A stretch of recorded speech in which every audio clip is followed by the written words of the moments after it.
Hey folks, welcome back to the channel. My name is Gary and I hope you're all having a fantastic day or evening wherever you are. Today's story is an update to the story that was uploaded on the channel a few days ago about OP finding out his wife had an affair with her gym coach.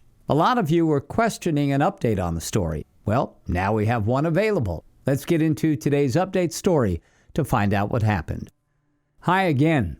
I didn't expect to update so soon, but something important has happened. I'd like to share something that my therapist told me. Do you remember I started therapy because Jane suggested I was having trust issues? Turns out I don't have any. I'm one step away from becoming a very gullible person. But the therapist noticed that I have a lot of insecurities due to my obesity. For as long as I can remember, I was always the chubby, nerdy guy at school. Never boyfriend, always best friend.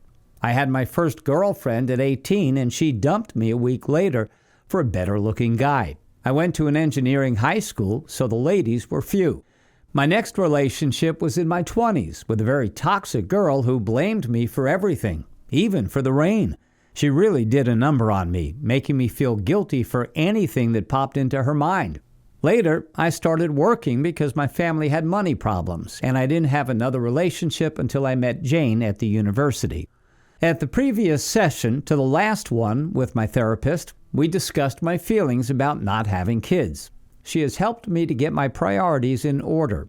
Number 1, me, and everything that covers myself, like the physical, health, gym, and eating well, intelligence, studying, learning, mental challenges, and soul, beliefs, morals, and ethics. Number 2, people who live with me, Jane. Number 3, family and friends. Number 4, work. Number 5, leisure and entertainment. The last session was about Jane. The therapist asked about my plans, and I told her I would divorce Jane. She told me it was normal that I was in such distress because my priority number 2 was crumbling. I would have to pass through stages similar to those of grieving death: denial, anger, bargaining, depression, and acceptance. I had to Google them because I forgot them. I'm in the bargaining stage because I'm thinking a lot of what ifs. For example, what if she really is remorseful? What if we're the golden couple who will survive infidelity? But the reality is that I will never trust her ever again. It would kill me knowing she was at home alone doing God knows what while I was at work. Torture for me. Depression is a dangerous stage in my case because it can lead me to gain weight again. I need to stick to the gym and closely watch my diet. Hope this information helps people who are grieving. Now the update.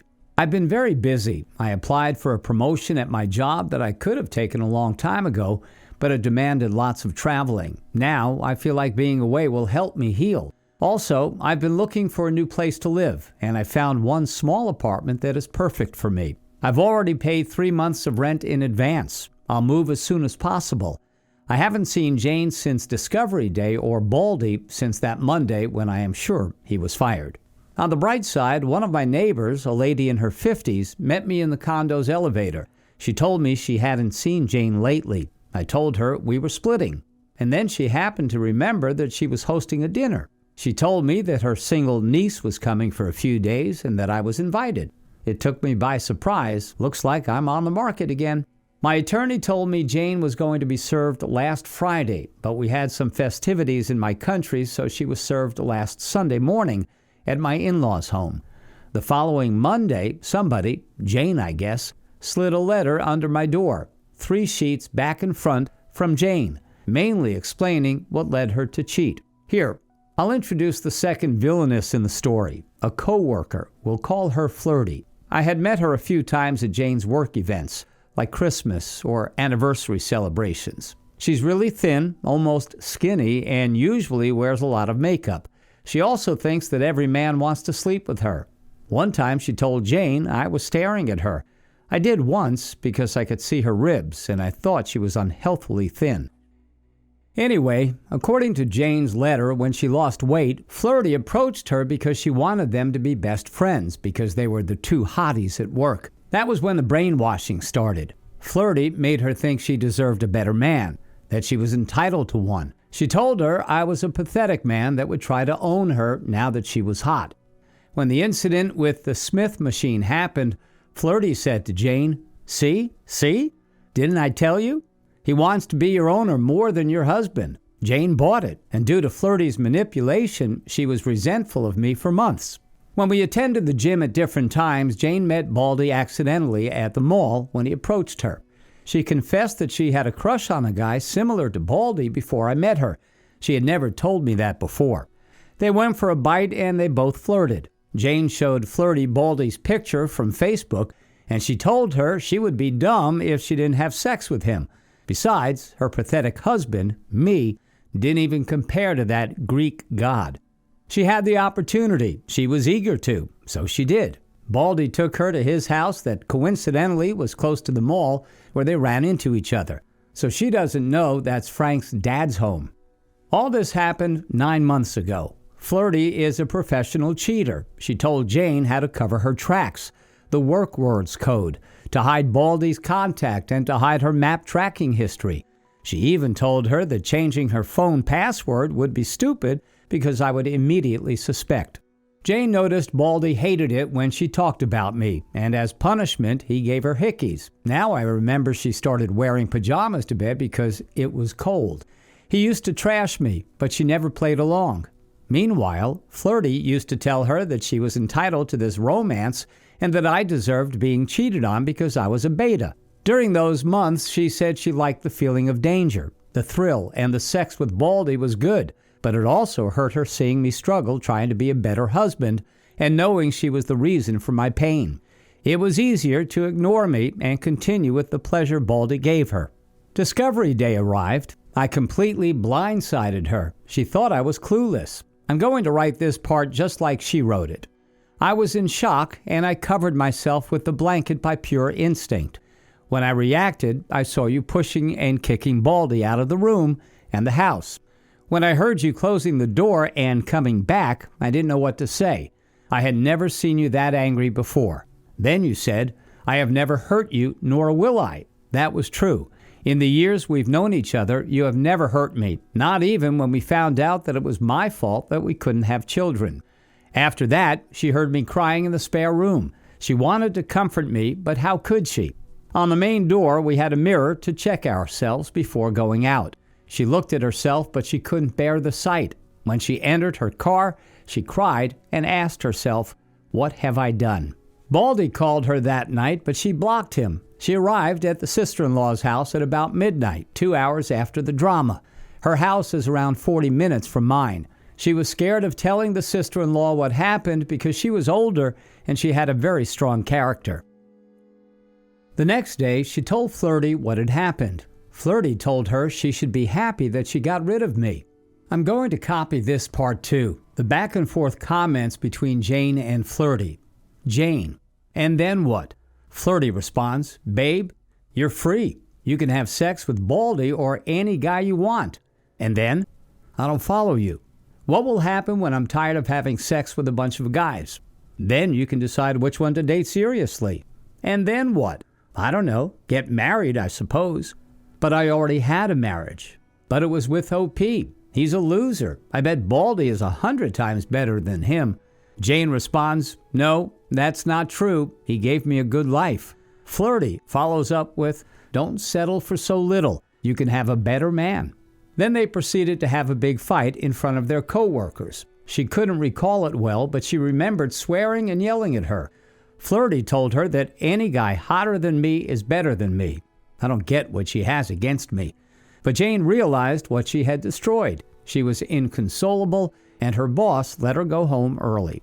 The next day was when I showed the sister-in-law the video. Jane was babysitting the sister-in-law's twins. After I drove her home, the sister-in-law asked Jane to help her run some errands, just the two of them. That was a lie. They parked at a park, and she demanded to know what had happened in her head that led her to cheat on me. Jane cried and told her, "I don't know." The sister-in-law confessed that she was envious of our marriage. 11 years and not a single huge fight. We both looked happy. She couldn't believe her little sister was capable of such a thing. Jane was there for the sister-in-law when her ex-husband left her for another woman. Jane asked her not to kick her out, and the sister-in-law told her she could stay. After all, that house belonged to the both of them, but she let her know that she was very disappointed and that she would side with me if I ever needed her help. Jane understood. Next Sunday, Jane came to apologize, but I wasn't home. When she received my attorney's card, she called and my attorney confirmed I hired him. She knew I was really going to divorce her, so she went to her new home and wrote a confession and sent it to everybody we both know. I started receiving messages and phone calls the following week, but I didn't want to read or answer. Now I've read some of the DMs, and it is what she said. Most of them want to comfort me. One of her cousins said it took guts to confess, so I should give her a try. The following week, she tried to distract herself with work, but it seems everybody knows she cheated. In my country, if you're unfaithful, people see you as an easy woman.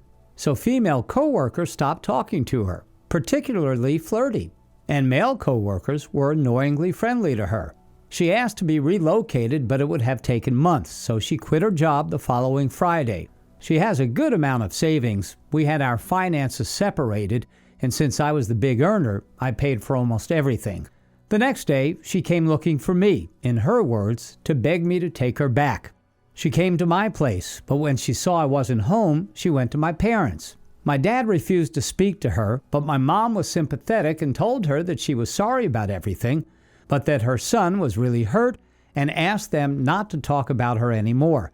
Jane understood, but then went to my brothers. He told her, OP is not here, and frankly, I don't want to talk to you, and closed the door in her face. She came back to her new house very sad. All last week, she had been reflecting on her actions, and she had been really depressed, realizing how much damage she had done to our relationship, to her family, and to mine. And all for meaningless pleasure coming from a douchebag that, in her words, believes vaccines are just a pharmacy scam and believes in astrology. Yeah, Baldy is heavily tattooed. He has a Taurus sign on his arm. The sister-in-law suggested she go to therapy. I don't blame her. If my brother were in the same situation, I'd be very disappointed, but I'd try to make him realize what was wrong with him. She finally went to therapy, and her therapist suggested writing me this letter to come clean to me. So she said that everything that was written in the letter was true. She swore on her life that if I took her back, there would be no spouse in the history of humanity more grateful, loyal, and honest than her. She suggested total access to her social media, which I already had. She said she would always answer my calls no matter the situation, and that she would never have friends that I didn't approve of. There are more things about family and friends that I don't think are important to share. Besides, it would need a lot of context.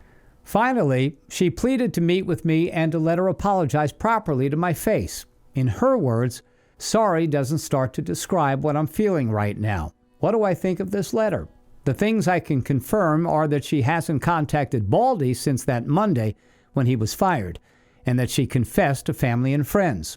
The rest could be partially true. Also, I'm sure it's been sugar-coated. For example, she didn't mention that she called me jealous and immature. She didn't mention letting Baldy have unprotected sex with her. She could give me all of her passwords, but she lied to my face and gaslighted me for 9 months, according to her, and she was very good at it. Besides, I don't want to be her jailer. As I said, I will never trust her ever again. Whenever I see her face, I'll also see Baldy's face in front of her. I will not be her second option, nor will I be a doormat.